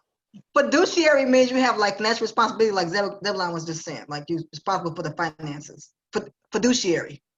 Fiduciary. That's my new favorite word. It's pho. I think you saying it wrong. It's pho or puh. Because she said fiduciary. I don't think that's it. Which one is it? Help her out, please. It's pho. Oh my God. That's horrible. Yeah, I should have let her keep the pho for a minute. Don't do my sister like that. No, I'm not. That was a good word. That was a good word. I'm gonna go back to what Chief said initially. If I just dive in. Well, not initially, but he said at some point in time, he said about submission is everywhere, and it's in everything, and even in physics. If I let me see. All right, I'm gonna think of it in a warrior or a fighter perspective. You put somebody in a submission and hold, but that's more force. But even in physics, if somebody is coming at me like this, I can resist or I can submit. I can give in to that force, right? And then I can redirect it. So, and a positive thing of submitting is that you can take in and redirect, like you can redirect that force, if that makes sense. And I know I studied martial arts a lot throughout my life, so I have a certain concept of it. But that's that's what I would say, like that's just on a more metaphysic way of understanding, submission. But again, it keeps the peace in the house. It keeps the joy in the house. Um, and it's something you have to work at. Again, we've been damaged, and now we're being restored, and that's a process, and not on our time. So we gotta have patience. Let that work His perfect works. Somebody brought that word perfect out a couple of times. Let it have His perfect works. So that submission thing is it's a work in progress, but we're learning in this progress that it's very beneficial. It will behoove us to submit as soon as possible to our Creator and what He had in store for us, so that our wives can submit to us. And if that's what you truly want, your wife to submit to you, you have to truly submit to the Most High. It's gonna happen naturally. It's like breathing. So, and that's all that road right there. I'm a yield there. The positives and effects in submission in a marriage, in my marriage, I can witness to is like you could see, like you could see things that you envisioned before, like you start to see things unfolding, you start to see things happening, you start to look back and don't even remember how you got past a certain situation. You just are able to witness the glory of the Most High, in submission, because when we resist things and we become in our flesh and we take the spiritual aspect of submission out of a marriage, it's hard. It's so grievous. It's like it makes you think of everything worldly. Is like it makes you think of just the worst. It just is very detrimental to a marriage. So when you guys are in submission to each other, it really keeps peace in the house, and that is just like an understatement. It really promotes growth, because when you see that you guys are working well together, it makes you want to do better. Like if a teacher starts you off with an F, you like, why am I even finna even try in her class? She giving me an F. Like you don't want to even try when your spouse is not, working with you. When you guys are not submitting, when only one person is submitting, they start to feel imprisoned. So it's like there's a difference there. It's not a joyous thing, when you become imprisoned, because that can happen really easy in a marriage. So I think the positives, are growth, definitely. 51-49, yeah. But you don't want to lose that 49, like you said. No, absolutely. To lose 49% of a business, you gonna go bankrupt. Nah. I can flip that, but that's still a big chunk. Anywho, that was a good point you had made. Mm-hmm. And let me just say, let me just say that the 51-49 split, that wasn't of my own making. That was the late Chief of Chiefs Naphtali. That was what he told us years ago. So I'm just so that that's not mine. I kind of put it in a headlock and brought it to me. Hey, rest in power, rest in peace to the Chief, and all praises that you was able to, let that spirit flow on to this conversation. Because I like how that was just weighed out. I think that's just a good balance, and just how the Most High created that order. And I wanted to say that all praises for the remembrance. Being submissive to your wife, or your wife being submissive to the man, has nothing to do with your manhood and their womanhood. Like that's not me being a man. There's things my wife just cannot do. and she's gonna have to submit to it, you know. And then there's things I cannot do, or I can try to do it. It failed. I fail at it. What she make look easy, I would look horrible. So, you know, if she says she needs something in that aspect, especially when it's regard to the home and to the house, then I will submit. I need you to take this out. You know, that's why I said I'm working on my submission, because I ain't always quick to respond. But, you know, when you do, and if it ain't burdensome, you know what I mean, it's gonna keep peace in the house, it's gonna keep joy in the house. And that's where her authority is at, within that house, you know, because she have children and she have to run and raise up.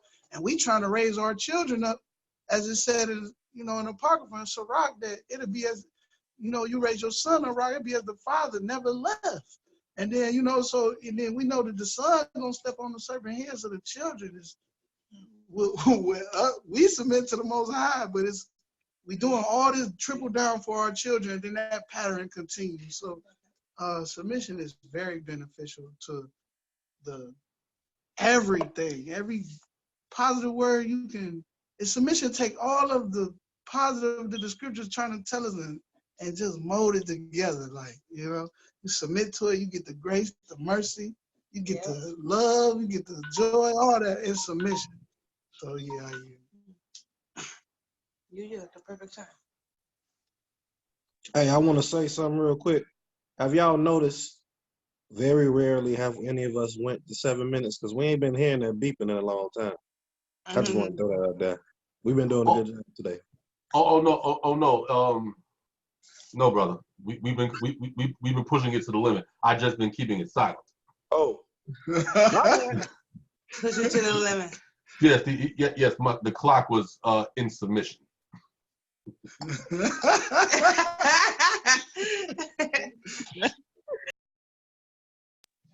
Okay, so I guess I'll go. Every point that I wrote down to say, Chief said it, so I won't go back over it. He said it and some, so I just won't go back over it. I'm for real, because I was about to say mostly everything you said, maybe not the same exact wording, but it was perfect, so I'm gonna just leave it there. But I'll just add that submitting on both ends is very empowering. Like, it's empowering for a woman to know that she did a great work for you and you trusted her to do that. And it's empowering for him too, to know that you trust him and you trust his word and everything he doing for the family. So I think it's very empowering on both ends when it's done the right way, because I've seen a lot of situations where women have been put down and meant to feel less than and things like that, and they did not feel like they had a voice. And I've talked to them just personally. You know how when you talk to somebody on a one-on-one side, you get to see them, and these were really smart women, you know what I'm saying, who could have been a great help to other women if they were allowed to use their voice. So for your husband to trust you in that manner, with the way that people is presenting submission now, it's empowering. But for the children, I think it's a great foundation, and I think it's a great example for them to see, and I think it sets a standard for your children moving forward. When they grow up and they get married and things like that, they'll see how you all treated each other. They'll see how the house ran smooth because mom did this and dad did that. They'll see where your strength was, where you helped him out or where he helped you out. And Father willing, they'll carry that on in their marriages and in their life when they get older. So I'll yield there.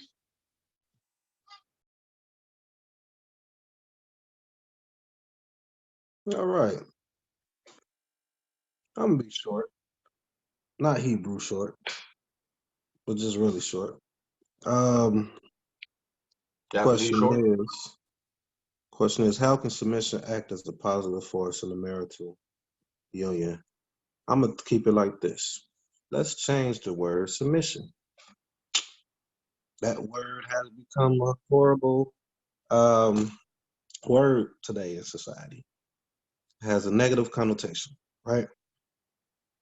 First of all, before I change the word submission, I want to ask you all, y'all give me a head nod and I'll tell the people that's watching that y'all nod at y'all head. Has the Most High ever submitted to a mere mortal? Oh, I think I got everybody's nod.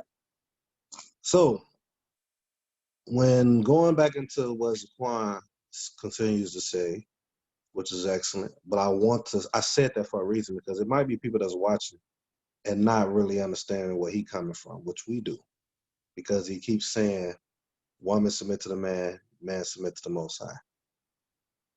You got to understand, by you submitting to the Most High, then first of all, you're trying to be Tamim, as he is Tamim, or perfect, I guess you could say. The long suffering and the patience that the Most High has had with Israel or Yasharala is phenomenal. Countless times of disrespect, countless times of being hurt. Think about it. We want a king, and he was supposed to be our king. Can you imagine you being somebody else picking? Well, you know, this might be 7 minutes. Now that I think about it, y'all. Sorry. Can you imagine your wife or husband saying, you know what? I like you, but I want somebody else. You know what I'm saying? The Most High had to deal with us saying that according to our literature. I'm just pausing a little bit because I just want that to like marinate. We want a king. And then what he say? You know what? Give them what they want.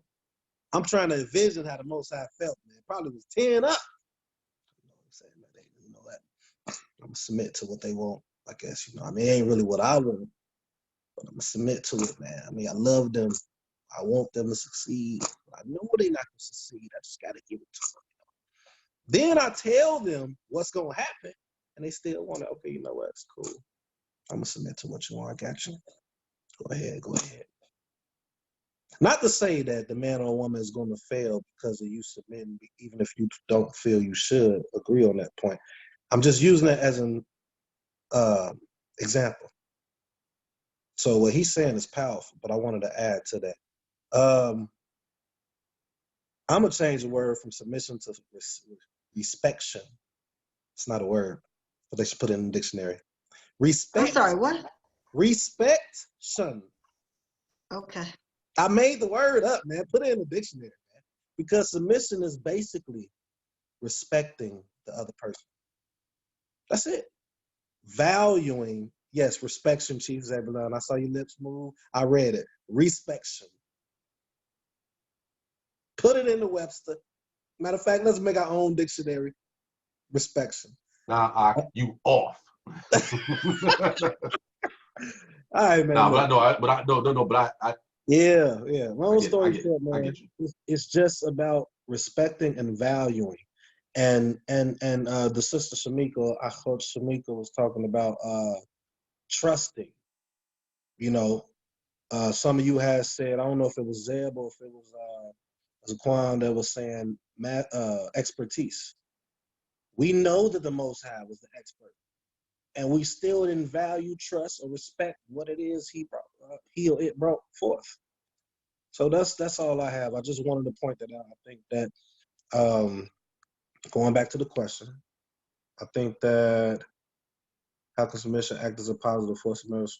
It can act as a positive force when both parties value, respect, and trust the other person. That's it. If you don't value, respect them, or trust, it won't be a powerful force. It'll actually be something that destroys. And that's it. I need to write a book. I think I'm writing a book. Lovely. It's gonna be called Respection Volume 1. Yes. Yes, Respection Volume 1. Put some respect on their name. I don't have nothing to say. I ain't gonna, I don't, you know, I think everybody brought out good points about the benefit of it. And I think, I guess the one thing I will say that's not adding necessarily, but just going back to the beginning, if you subscribe to the Bible, it says that it was not good for man to be alone, that he was given a help. So that alone means something you can't do it on your own, right? And I think we know that, again, the stuff that we're talking about today, none of it should be shocking, right? Nobody wants to be by themselves. No, that desire for community is something that we don't even come into this world by ourselves. So why would we desire that to be the case? So it has to be we have to acknowledge that about ourselves. Also, the pride issue, just to the point that Shamaya was talking about, as far as, and you're right, you know what I'm saying, that is conviction. Like we don't really trust the Most High either, you know what I'm saying. We know He knows better than us, but that's a process. Now I will say that it's a process, but I don't think in our immediate scope, as far as when we first come into this world, we really truly trust Him. We might be convinced by what we read, about what somebody says, but He still has to do a work in us individually to embarrass us, trip us up, whatever He do to get our attention, because it's not a serve Him because somebody told you to do it. Serve Him because He really wants you to want Him. Just to your point about us picking another king, you know what I'm saying? So I think He truly desires us to want Him. The same way in our marriage, we want our husband or our wife to really want us and to honor us. But I think that what stands in the way of that obviously is issues of pride more than anything. We still think that we know better, even though we know we don't know better to ourselves. We still think we know better. So positive force would be seeing that the submission, however you think it should go, is going to benefit y'all, period. And who don't want to be like Mushlomha? Is that I say it right? No, Meshlama. What you trying to say? Because Maslomka or Maslomek is how are you? Look at him. He put the drink up like, what are you talking? I was gonna say it's Mashalamia. But I didn't know what you was saying either. What word you trying to say, sis? I was trying to say that the how's your peace. Say it for me, Shema. Oh yeah, you said it right. A woman will say to a woman, or the way you say it, so feminine is mashlomech, and then the masculine is ma shlomcha. But if you say it to a man, you say ma shlomcha. If you say it to achot chayil, you would say ma shlomech. I was close. Y'all got what I was saying. You said something whole another word. Right. Okay. That's right. I'm glad you brought that out too, because once you're done, I want to say something about the. Okay. 2 seconds. Yeah. So I think we're done. If you want to go ahead and say that, and then we'll close out. Okay. So I don't know, those of you that's watching right now, we have a group called Hebrew Interactive Speaking Community. This was brought forth through the idea of Chief Zebulon. I don't know if he knows that, but it is, because we was talking about wanting to be around people that want to learn the language. And a lot of us want to learn the language. So in order to actually learn a language, you need to be around people that's constantly talking. You're not going to learn it like you want to. That was a conversation me and him had. So I said, okay, let's create this community where we all get on there. Different levels of levels of speaking it is going to be present. Some people might, speak the modern version of Hebrew. Some people might speak like Lashon Kadesh. Either or is welcome to come on there. So that's one thing. But the thing I'm going to start now is me and a brother by the name of Ariel. He's on the group. We are, and you all can help too. We all are coming up with conversations. And every Shabbat, maybe 15, 20 minutes after like this show or this segment, we'll come on and we just all memorize the conversation and we all speak it to one another. You speak the male version, and every word is not gender specific, by the way. Like what she just said, my shlomek and my shlomcha, that's gender specific. So we're having to where you can speak it to a man and a woman, certain parts, depending on if you're a man or a woman. And that's going to help us to get better at conversation, one, and active listening, two. Because if you heard Chief Zebulon speak, you might catch one word out of a whole paragraph because the boy is cold. But he came on, he spoke on one of the, spoke on the platform speaking Hebrew. So the point of us doing this is not only to learn vocabulary, to increase our vocabulary, and to increase our natively way of speaking it, but it's more so important to actively be able to hear what's being pushed out there. That way we can all become native in our own respect. So that's what I'm trying to do. If you all are interested, starting next week, we already put a conversation together, real short, but each week we'll add more to it. If y'all want to, make sure you hit me up, hit Chief Zeb up, and Brother Ariel, and anybody else is on. You can all, that's it. That's it. That was a nice little. That was a nice little plug for another group there. That was pretty sneaky, brother. Pretty sneaky.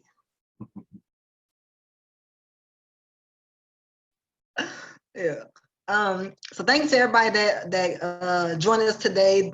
We see the comments on the live stream. We appreciate y'all comments. Pray that y'all share the video, share, and also if you don't like the page, Love Language the Roundtable. We also have a YouTube page, same thing, Love Language the Roundtable. That's a bigger audience. So if you share that as well, we can keep the conversation going. Next week we'll be back, most high willing, same time, 1 Eastern, 12 Central, new topic. Until then, shalom, shalom. Shalom.